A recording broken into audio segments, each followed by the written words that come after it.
Assalamualaikum Ustaz, mohon penjelasan perbedaan tarekat, syariat, hakikat, ma'rifat.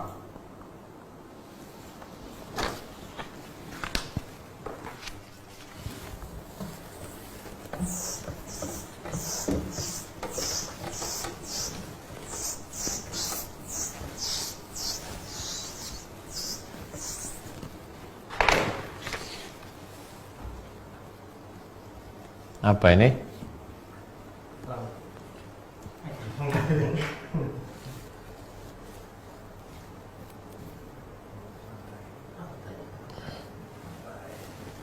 Lalu kemudian di atas laut ini ada sampan.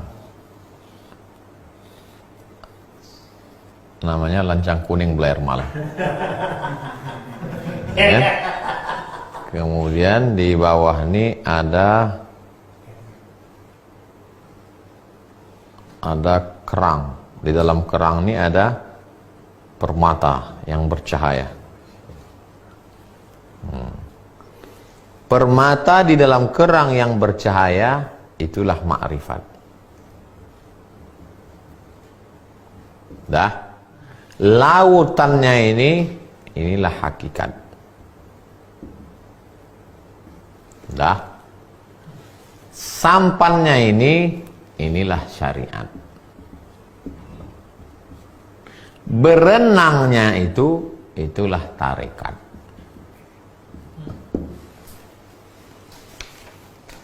Gimana? Jelas Idin Gumilang. Yang mau dicari ini makrifat. Nurun yaqdhifullahu fi qalbi abdi. Cahaya yang dipancarkan Allah ke hati seorang hamba.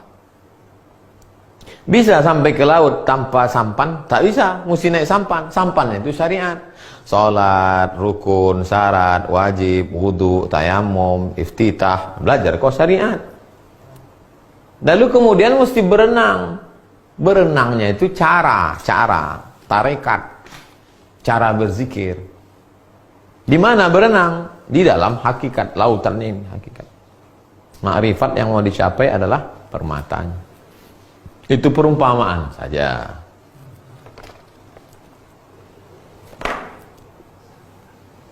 Serta bagaimana cara mengenal Allah sedangkan kita belum istiqomah karena masih cinta dunia. Berproses. Jangan baru mendengar 1, 2, 3 langsung ma'rifah. Enggak. Bukan langsung. Hijrah, maqam taubat, ibadah, riyadhah, sesuai kemampuan kita. La yukallifullahu nafsan illa usaha. Justru Allah akan berikan karunia itu karena kau merasa sedih, karena kau merasa hampa, turun rahmat Allah, diberikannya. Bisa aja. Tu'izzu man tasha' wa tudhillu man tasha'. Pak Maman Suherman, Ustaz, apa yang harus kita lakukan untuk mencapai maqam ma'rifah? Riyadhah. Riyadhah. Apa riyadhah itu Pak Ustaz? Melawan hawa nafsu. Latihan lapar, latihan banyak zikir, latihan melawan yang haram, latihan melawan. Selama puasa ini kita bukan latihan melawan yang haram, latihan melawan yang halal. Makanya kalau berhasil nih pelatihan Ramadan ini, insyaallah riyadhah Pak. Teruskan nanti habis Ramadan ini ke Syawal. Ini 10 terakhir. Bu Nur Jannah, Ustaz, bolehkah membayar fitrah di Malaysia untuk keluarga di Indonesia? Kalau Bu Nur Jannah tinggal di Malaysia, ibu bayar zakat fitrah ibu saja. Saya bayar zakat fitrah saya di Malaysia. Anak ibu yang ada di Tulungagung, yang ada di Riau, zakat fitrahnya, transfer duitnya dia bayar di kampung sini. Jangan zakat fitrah anak di sini dibayarkan di Malaysia. Malaysia itu kaya-kaya, mereka duit banyak. Dapat bonus lockdownnya aja sampai 1.000, 2.000 ringgit. Yang gaji 8.000 ke bawah dapat 2.000 ringgit. 2.000 ringgit tuh, wah, kalau belikan air akar banyak itu Bu. Tempat kita ini banyak susah Bu Nurjana. Kirimkan duit ibu tuh biar dibayarkan ke kampung. Banyak betul susah Bu Nurjana. Saya udah banyak betul jumpa. Kemarin melihat orang stroke tinggal di rumah kayu, lapuk, menumpang pula tanah. Ibu-ibu janda tua ambil upah cuci, anak 3 orang menyewa pula rumah 300.000 sebulan. Oi, banyak orang susah. Bantu tetangga. Pak Arizu Kazura, Ustadz, apakah benar seluruh alam semesta dan isinya berasal dari Nur Muhammad? Saya pernah dengar Ustadz di Kalsel berkata seperti itu.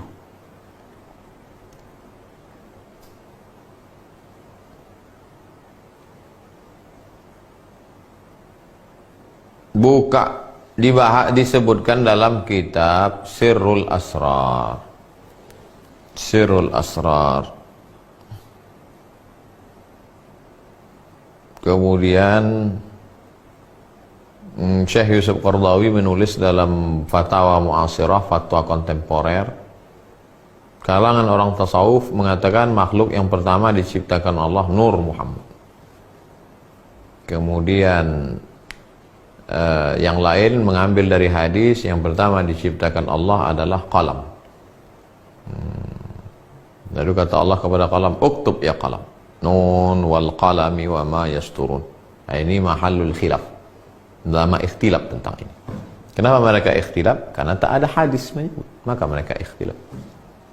Jadi kalau ibu dengar, bapak dengar ada orang menyebut yang pertama diciptakan Allah Nur Muhammad, jadi ambilnya pendapat ini. Yang mengatakan pertama diciptakan Allah qalam, diambilnya dari hadis. Adapun hadis riwayat Jabir, innahu nuru nabiyyika ya Jabir, hadis itu mukhtalaf fih. Sebagian mengatakan hadisnya dhaif, tak bisa jadi dalil akidah.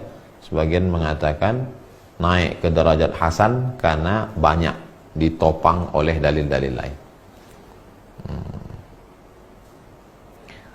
Terakhir yang kelima, Pak Rahmat, Ustadz, apa benar tak boleh berguru ilmu makrifat lebih dari satu mursyid?